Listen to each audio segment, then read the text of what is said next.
કેમ કે ચતુરાઈ કોને કહેવાય? આપણે સારા કાર્યોમાં ચતુરાઈ બતાવીએ ને, એ ચતુરાઈને ચતુરાઈ કહેવાય.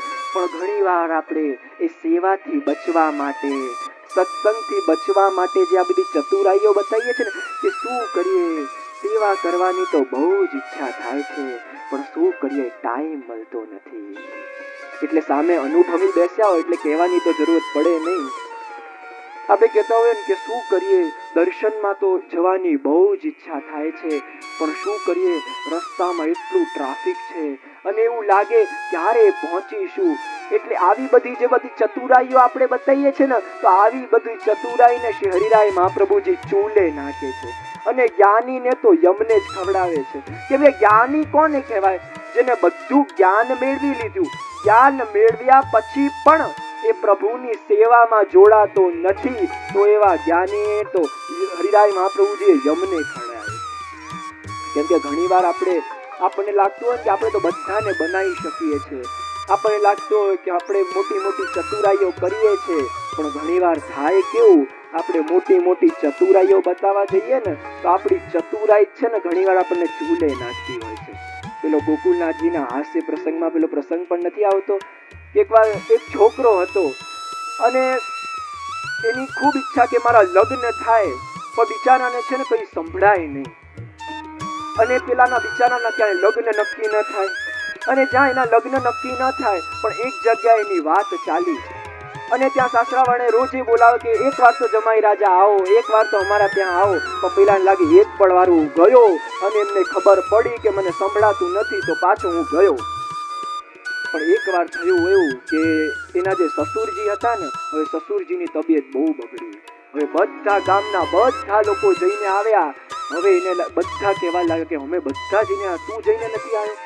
એટલે એને લાગ્યું હવે મારે પણ જવું પડશે. તેને લાગ્યું 1 કલાકમાં જઈને આવી જઈશ. તો પેલા લાગ્યું 1 કલાક જઈને આવીશ, એ પેલા બોલશે મને નહીં ખબર પડે, હું બોલીશ એમને નહીં ખબર પડે, તો કરવું શું?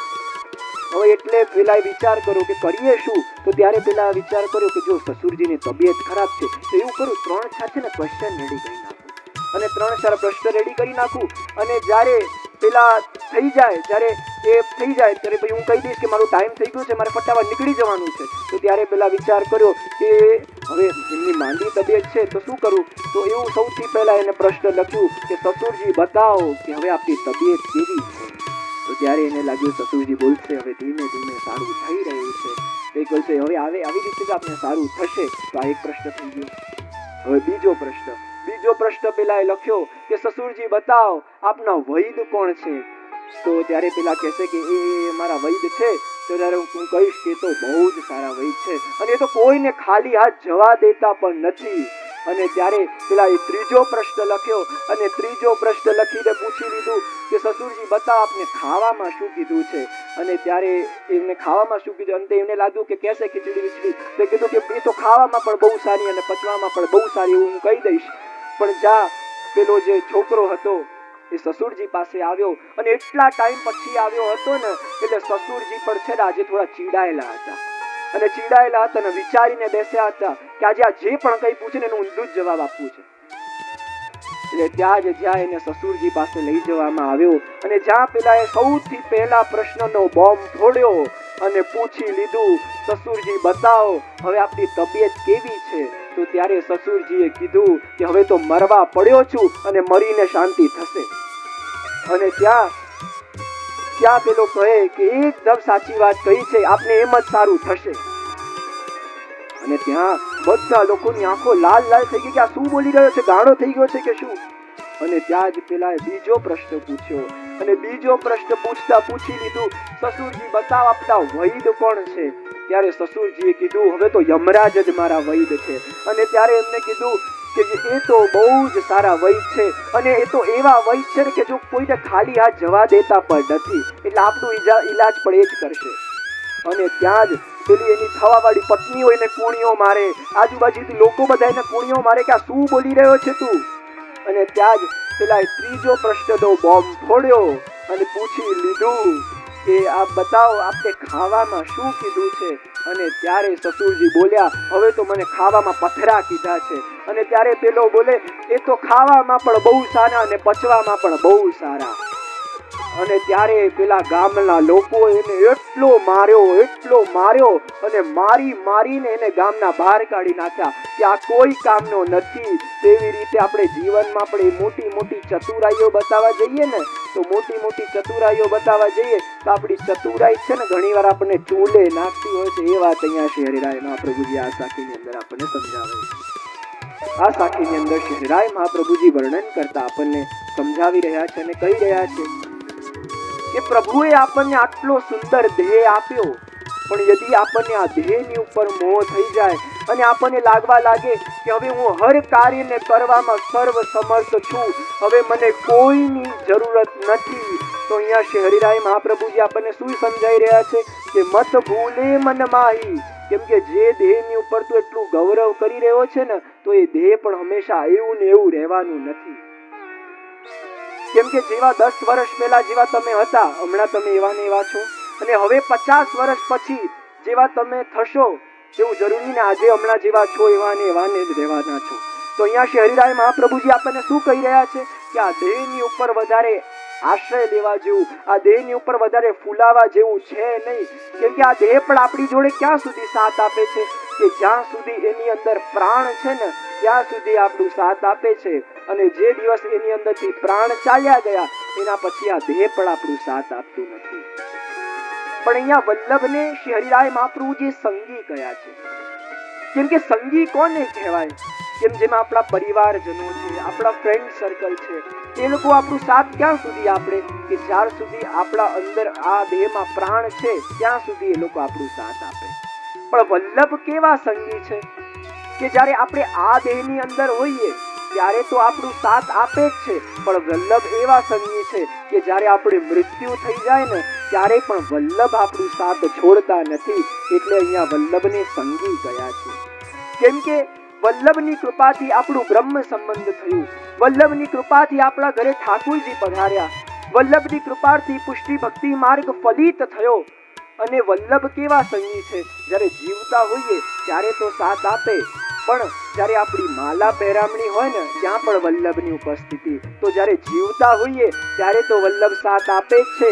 પણ વલ્લભ એવા સંગી છે કે જ્યારે જીવતા હોઈએ ત્યારે તો સાથ આપે જ છે, પણ જ્યારે મૃત્યુ થઈ જાય ને ત્યારે પણ આપણું સાથ છોડતા નથી. એટલે અહીંયા વલ્લભને સાચા સંગી કયા છે. કેમ કે વલ્લભે બ્રહ્મ સંબંધ કરાવીને આપણો સંબંધ આપણા ઠાકુરજી જોડે જોડ્યો, અને એવા વલ્લભના ચરણોને જીવ કેવી રીતે છોડી શકે છે, એ વલ્લભનું આશ્રય જીવ કેવી રીતે છોડી શકે છે. તો એ જ વાતનું દર્શન શ્રી હરિરાય મહાપ્રભુજી આપણને એમના પદોની અંદર આપણને કરાવે છે. અને ખૂબ સુંદર વર્ણન કરતા આગળ શ્રી હરિરાય મહાપ્રભુજી આગળ કહી રહ્યા છે. હરિરાય મહાપ્રભુજી આપણને સાવધાન કરતા આગળ કહી રહ્યા છે, અને આપણી આ દેહ આશક્તિની ઉપર પ્રહાર કરતા આગળ કહી રહ્યા છે કે આપણને લાગતું હોય કે આપણે એટલી એક્સરસાઇઝ કરીએ છીએ તો આપણને લાગતું હોય કે આપણે કેટલા ફિટ છે, આપણે કેટલા હેલ્ધી છે, પણ અહીંયા શ્રી હરિરાય મહાપ્રભુજી કહે છે કે દેહ પણ તારી જોડે હંમેશા આવવાનું નથી. તેરી સાથિન દેહ નહીં યાકે રંગ મત ભૂલ. કેમ કે જે દેહની ઉપરથી તું એટલું અભિમાન કરી રહ્યો છે ને એ દેહ પણ તારી જોડે આવવાનું નથી. એટલે આ દેહ પણ તું યદિ તો આ દેહની ઉપર એટલું અભિમાન કરે છે ને, પણ એ દેહ જ તારી કયામાં નથી. કેમ કે યદિ તમારા કયામાં હોય ને તો તમે આજે એને કહી દો, એ ક્યારે પણ જીડ ન થાય, એ ક્યારે એની ક્યારે મૃત્યુ ન થાય, તો એ ક્યારે થવાનું છે? કેમ નહીં થાય? કેમ કે તમારી જોડે તો છે પણ એની ઉપર તમારો અધિકાર નથી. યદિ મારે આ જ વસ્તુને યદિ સમજાવી હોય તો મને ખૂબ સુંદર એક પ્રસંગ યાદ આવી રહ્યો છે. એકવાર એક રાજા હતો અને રાજાને 4 રાણીઓ હતી. કેટલી રાણીઓ હતી? 4 રાણીઓ હતી. અને જે પહેલી રાણી હતી ને તો એ પહેલી રાણી માટે રાજા વિચારતો, આની કારણે મારી શોભા દેખાય છે, વૈભવ દેખાય છે, તે પહેલી રાણીને છે ને રાજા ખૂબ બધા મોંઘા ગહેના અપાવતો, શિંગાર અપાવતો. જે બીજી રાણી હતી ને, બીજી રાણી માટે રાજા વિચારતો કે જ્યારે હું મુશ્કેલના સમયમાં હોઈશ ને તો ત્યારે આ બીજી રાણી મને બચાવી લેશે. જે ત્રીજી રાણી હતી, ત્રીજી રાણી માટે રાજા વિચારતો કે મારા સુખ દુઃખમાં આ ત્રીજી રાણી સાથ આપશે. પણ જે ચોથી રાણી હતી ને એ ચોથી રાણીના સામે રાજા ક્યારે જોતો પણ નહીં, એની જોડે ક્યારે વાત પણ કરતો નહીં રાજા. પણ એકવાર એને લેવા માટે એ રાજાને યમદૂત આવ્યો, અને જ્યારે યમદૂત આવ્યું અને ત્યારે યમદૂતે કીધું કે રાજા, હવે તમારો સમય થઈ ગયો છે, એટલે હવે તમારી જોડે મારા જોડે તમારે આવવું પડશે. પણ ત્યારે પેલો રાજા કહે કે હમણાં તો મારે કેટલા બધા કામો કરવાના છે, તો આ બધા કામો છોડીને તમારી જોડે કેવી રીતે આવું? તો ત્યારે પેલા રાજાએ પૂછ્યું કે આ યાત્રા છે કેટલી લાંબી? તો ત્યારે એમને કીધું, પેલા યમદૂતે કીધું, આ યાત્રા તો બહુ લાંબી છે. તો ત્યારે પેલા રાજાએ કીધું, તમે કહેતા હો તો કોઈને મારા જોડે લઈ લઉં? તો ત્યારે પેલા યમદૂતે કીધું કે જે તમારી જોડે વેકેશનમાં આવતા હતા ને, એ પણ અહીંયા આવવા માટે તૈયાર નહીં થાય. પણ ત્યારે પેલા રાજાએ કીધું, મારી તો ચાર રાણીઓ છે, એમાંથી એક રાણી તો મારી જોડે આવશે જ. તો ત્યારે પેલો પહેલી રાણી પાસે ગયો, અને જ્યારે પહેલી રાણી પાસે ગયો અને પહેલી રાણીને આ વાત કરી, તો પહેલી રાણીએ શું કીધું કે જ્યાં સુધી તમને શમશાનમાં આગ લાગે ત્યાં સુધી હું તમારી જોડે છું, એની પછી હું પણ આપનો સાથ નહીં આપું. ત્યારે રાજાને ખૂબ દુઃખ થયું કે જેની માટે વિચારતો હતો, જેના કારણે મારું આટલું વૈભવ દેખાય છે, એને આવું કહી દીધું. બીજી રાણી પાસે ગયો, બીજી રાણીને કીધું કે તમે જ્યાં સુધી મારી પાસે છો હું તમારી પાસે છું, અને જ્યારે તમે નહીં હો ત્યારે હું કોઈ બીજા પાસે જઈ છું. તો જેની માટે વિચારતો હતો કે જે મારી મુશ્કેલના સમયે સાથ આપશે, એને આવી વાત કરી દીધી. બહુ દુઃખી થયો. જે ત્રીજી રાણી પાસે ગયો, તો ત્રીજી રાણીએ એવું કીધું કે જ્યાં સુધી આપ કમ્પાઉન્ડમાં જ્યાં સુધી આપને લઈ જવામાં આવશે ત્યાં સુધી આપની જોડે હું આવીશ, એના પછી તો આગળ હું પણ આપની જોડે નહીં આવું. ત્યારે રાજા દુઃખી થઈને જતો હતો, અને ત્યાં જ પાછળથી ચોથી રાણી આવી, અને ચોથી આ રાણી આવીને કીધું કે રાજા, કોઈ આવે કે ન આવે આપની જોડે, પણ હું આપની જોડે આવીશ. ત્યારે રાજાને ખબર પડી કે જીવનમાં કોણ સંગી અને કોણ સાચા સગા છે. કેમ કે આ પહેલી રાણી કોણ છે? અહીંયા બેસેલા પ્રત્યેક વ્યક્તિ કોણ છે? અહીંયા એ પ્રત્યેક વ્યક્તિ એ અહીંયા રાજા છે, અને એની 4 રાણીઓ છે. કેટલી રાણીઓ છે? 4. તો પહેલી રાણી કોણ છે? પહેલી રાણી એટલે પ્રત્યેક વ્યક્તિનું શરીર, જેની ઉપર આપણે એટલું અભિમાન કરતા હોઈએ છીએ, અને આપને લાગે છે કે આની કારણે આપણી શોભા દેખાય છે, તો ત્યારે એ શરીર પણ આપણી જોડે આવતું નથી. બીજી વાત, જે બીજી રાણી હતી, બીજી રાણી માટે જેની માટે વિચારતો હતો જ્યારે મુશ્કેલના સમયમાં મારું સાથ આપશે, તો પ્રત્યેક વ્યક્તિની બીજી રાણી કોણ છે? પ્રત્યેક વ્યક્તિની બીજી રાણી એટલે એનું સ્ટેટસ, એનું જે પદવી હોય એ પદવી. પણ જ્યારે આપણે મરી જઈએ, જ્યારે અંતિમ સમય આવે, ત્યારે એ પણ આપણું સાથ આપતી નથી. કેમ કે આપણે નહીં હોય તો એ થોડીને રડવાની છે, એમાં આવીને કોઈ બીજું બેસી જવાનું છે. અને ત્રીજી રાણી એટલે આપણું ફ્રેન્ડ સર્કલ. ફ્રેન્ડ સર્કલ જેની માટે આપણે વિચારતા હોઈએ, જ્યારે સુખ દુઃખમાં હોઈશું ત્યારે એ આપણું સાથ આપશે.